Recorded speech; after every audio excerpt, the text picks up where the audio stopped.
All right. Hello, everyone, and welcome to our Slippery People podcast recording here at the beautiful Vidcast studios. And I am so excited to have this fabulous artist back on stage with us after a little hiatus. Welcome, Nama. Thank you very much, Liliana, for having me, for thinking of me. Yeah. And inviting me here today. It's a long process.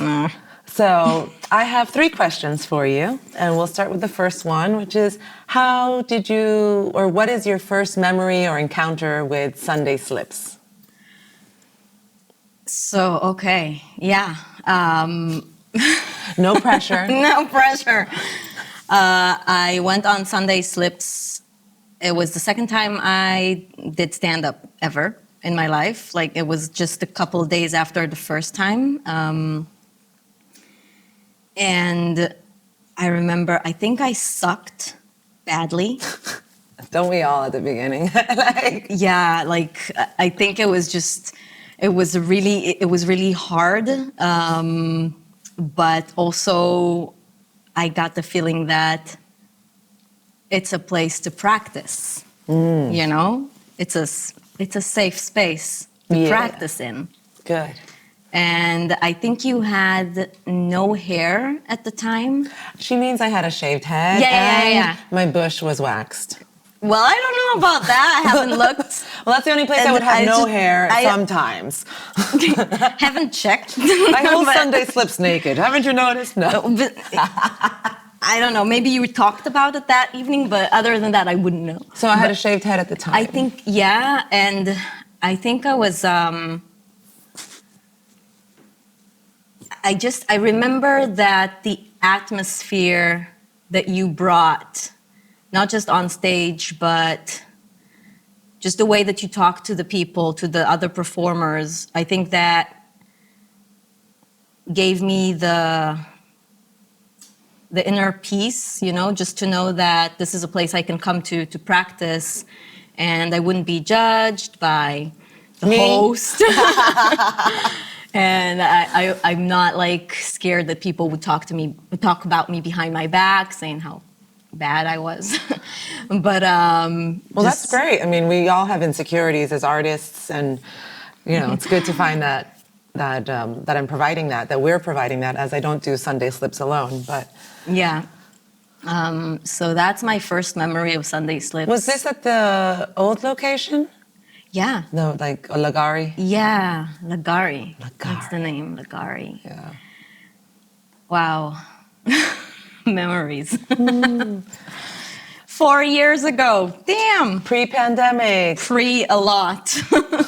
Pre a lot of things. That's right. You are not only a performing artist, an actress, you're a mom of 2 very young children, juggling creative and work and life. Yeah. 5-year-old, 5.5, and a 2-year-old. I think most of the time that I've known you, you've been pregnant.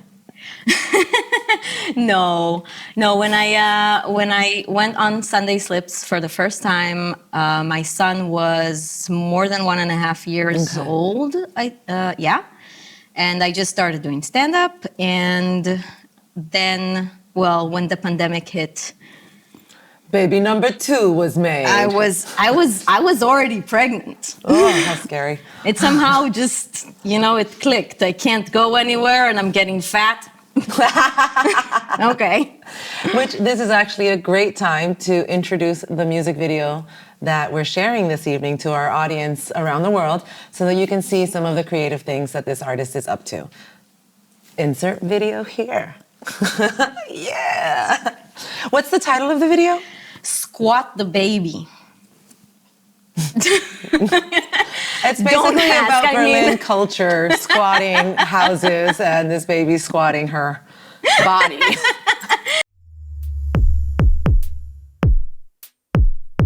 To all my pregnant people out there, you know who you are. Week 37 to 40, aka full term. Fucking fool. It's time, bitches. Mama had enough. Heavy AF. It's time for baby to check out of the Vag Motel. Real life a callin'. So get your ass out there. Let go and squat the baby. Squat the baby. It is time to squat the baby. Squat the baby. Squat the baby. It is time to squat the baby. Work your pelvis. Work your pelvis. Let it go as if you're Elvis. It's coming when it's ready. Come on, baby. Why you shady? Now breathe. Shit, motherfucker, I'm gonna kill someone. Squat the baby. Squat the baby. It's almost time to squat the baby. Squat the baby. Squat the baby. It's almost time to squat the baby. Breathe it in. Breathe it out. Lion mama, work it out. Shit, I think my water just broke. I just this is like so like me in the way that I operate creatively. 5 days before the due date, I can't sleep, and I just have this tune going in my head, and like nowhere I keep trying to make things comfortable so I can fall asleep, but nothing's comfortable because I'm fucking huge. And she's tiny. I'm not so tall. It was a lot. It was a lot. So I can't sleep. I have a tune in my brain, and I just start thinking, and the words come, and I'm like, squat the baby, squat, because I was ready to squat and have a baby for weeks. She was manifesting that. Yeah. And then I just got up and started writing the song. And I woke up and I told Ido, my partner, I told him, okay, we're going to record the video today when I'm pregnant. And by the way, there is another pregnant woman in the video. She is her next door neighbor. Yeah. So fortunately, your casting circle during the pandemic was perfect. Ideal. Yeah, well, we did it so guerrilla. It was, we took some cameras, the super old cameras, quality is super shitty with the video, and it's very Berlin. Very Berlin. We recorded a beat or something like that, just with nothing, almost. Shot the video that day for like 2 hours until me and my neighbor, we were just like, no, can't move. Until we went into labor. No. Yeah, sort of. Pretty much. That was so intense. So it was such an intense workout for 9 months pregnant. And I hope you enjoy this video. And then 5 days later, went into labor. Right. And then 2 months later, we recorded the song, like professionally. My husband is a musician. He has all the equipment, but it took like 2 months after shooting the video, we recorded the song. Interesting and process. Video first, song later. Yeah. Whatever works for you. And then he was sitting there editing and cursing a lot. Because the video first, song later. Guerrilla. It had to be shot that day because we didn't know. When a pregnant woman says she wants something done, you're going to do it in that order. Yeah. Or else. Yeah. Beautiful.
And now my second question for you is, as an artist and as you've continued to develop in many different formats and studied, what is something that you would tell your younger self? First of all, chill.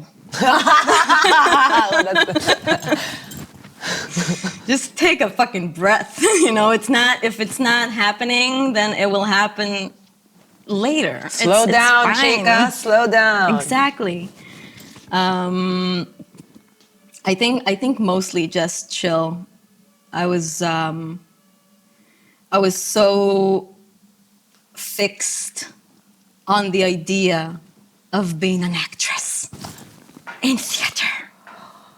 And then because the theater, the lights, the camera, esteemed theater actress, and it's just. And on the other hand, it was the comedy. It was so natural, and I was just pushing it away. Because you had an agenda needed to accomplish. Romeo and Shakespeare. You wanted to be Juliet? But I totally suppressed the fact that I would fall asleep whenever I read plays.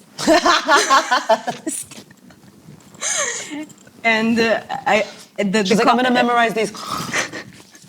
Exactly. And then in high school, I had this final, in 11th grade, the final test for our theater, class was to perform a monologue. And it was a very unique setting because we were writing our own materials and we did everything ourselves. It wasn't anything from plays.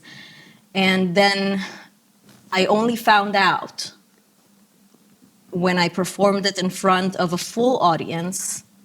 Only then I found out that it was funny. That happens, yeah. I was You're like, this is a serious monologue. It was about suicide. It's usually funny, unfortunately. I'm not, trigger warning for anyone. Please call a hotline, call a friend if you need to. But when you look back at things, as they say, tragedy in time equals comedy. Yeah. But yeah, it was. So you were pouring your heart out, and people were like, No, I was talking about. I was talking about death and how you don't know, but I'm gonna tell you. It was like an actress that got hurt and can't perform anymore because of a physical injury, and goes on stage for a final performance to die on stage. Oh. It was fucking hilarious. And the first evening, people started laughing, and I was in my mind. I was like, "Okay, I wasn't ready for that, but I'm going with it. Okay, sure." And for the next 10 years or so, I just found more and more places where I was funny. And then after Tom, my 5-year-old, started Kita, it was like, okay, time to get on stage. I'm going to try stand-up now. Excellent. I took a month, started writing stuff, a lot of sad stuff. Well, maybe we have to bring that monologue back and edit it so that she doesn't die, but she just turns 40. Career's over. Yeah, career starts. Right? I don't know. I feel ready now. I feel like I processed stuff. And as we said before, if you use the vanity filter, we could still play those younger roles. I think I can look 20. Like Grease Lightning, Grease the movie. They were all 40s. Less lightning. More arthritis. Well, thank you. I would love to hear that monologue someday at Sunday Slips. And we're always so grateful when you come and join us. As you know, it's show up to sign up. Don't fucking message me. But we have a home for you always. I know. I can't wait. I can't wait to come back. So baby number 2 is in the Kita? She's in the Kita for a long time. But it's just, I'm not getting enough sleep so I can feel Social? period. I can feel. No. That's the end of the sentence. I'm still writing here and there. Like I keep writing, but now I also have a day job, 30 hours a week, and it's just I know that I need to take the time to put it aside. And I went on stage like every 6 months or so. I would go on stage, test the waters, feel great about it, and then wouldn't sleep again. And it was, I think it's also... It's a balance. Life, life, work, life, creative, life balance. Balance. It's a balance. Yeah. But I feel like I need a few more months for all her teeth come out. I don't know what that means. You know, the teeth, they're not born with teeth, which is really stupid. Why wouldn't babies be born with teeth? To save your nipples. Yeah, but you know, if they were born with teeth, they wouldn't have to suck the blood out of me.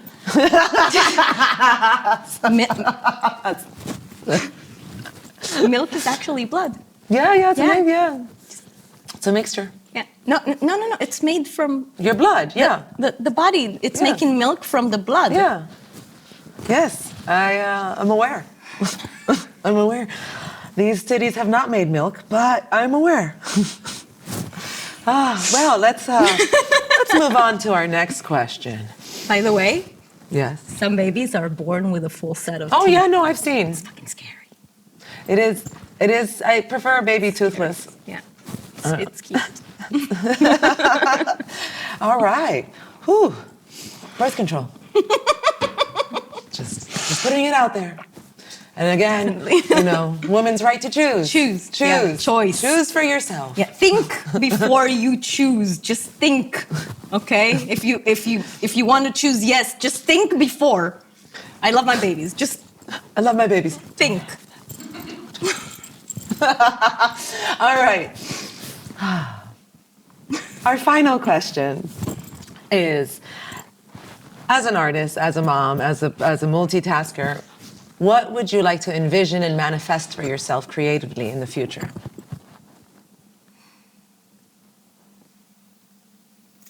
That's heavy.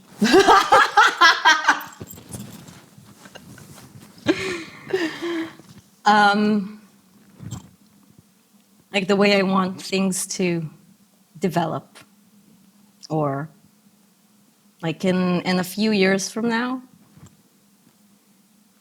I want to be able to just go on stage regularly again, 3-4 times a week. Nice. That felt really good when I did that. And I want to have a solo show. I want to, you know, I started writing it. What's it? What would you call it? Do you have some titles in mind? Why not? Why not? No, I don't know. Don't make a baby. No, instructions maybe. I don't know. I keep thinking about it. It was so when I started writing it, it was around the time of the 2020, the Berlin New Comedy Award thing. Did you participate in the Berlin Comedy Awards? Yeah, I went to the semifinals. That's right. Yeah, and I started writing. Like I started putting everything together, all my jokes, seeing the line between all of them, and I also, in a very like just jump in the pool without water, just a pool with no water, just filed like I just how do you call it when you put in your name to participate in something, when you register? Yeah, but it was also like with a proposal and everything for a show. There's like a grant proposal, or? Yes and no. There's like a huge show every year in Berlin for new artists. The Performing Arts Festival? Maybe. which Could is how be. we met. Yeah. Could be. Yeah. Actually, So- the applications for that are coming up. So I actually applied to Great. that Again? Back then. Oh, back then. Okay. back then after 1 year of performing stand-up. Great. And I was like, well, if I'm going to get in, then I'm going to have a full show. And when you have the pressure of applying for something and getting accepted, then you end up, even if it's still raw and developing it, you have. Yeah. It's for these shows. It is really important to have a live audience. Yeah. So I applied. I didn't get in, but also COVID started, and I was settling into my new situation and familiar. And the idea for a show is still like in my mind, and I want to put together like a show that is kind of instructions. I love it. For new moms. Great. You've always had. Do's and don'ts. Yeah, you've always had moms and comedy very like we ran a show together called Stand Up. You baby. So this is great. This is right along your path and your mind. Yeah. Let's get you a venue. Let's get this date going. Get it done. Let's get you a tiny theater in Berlin. Just let all the people who are thinking of babies, just let them know the truth. Your choice. Instructions. Yes. Fabulous. Well, we are so grateful to have you here at Slippery People, and we look forward to every endeavor and creative path you have with your beautiful family, and thank you. I'm so grateful for being here, and thank you. And thank you. So we will see you again next week with another artist here at Studios with Slippery People. I'm Liliana Velasquez. We'll see you soon.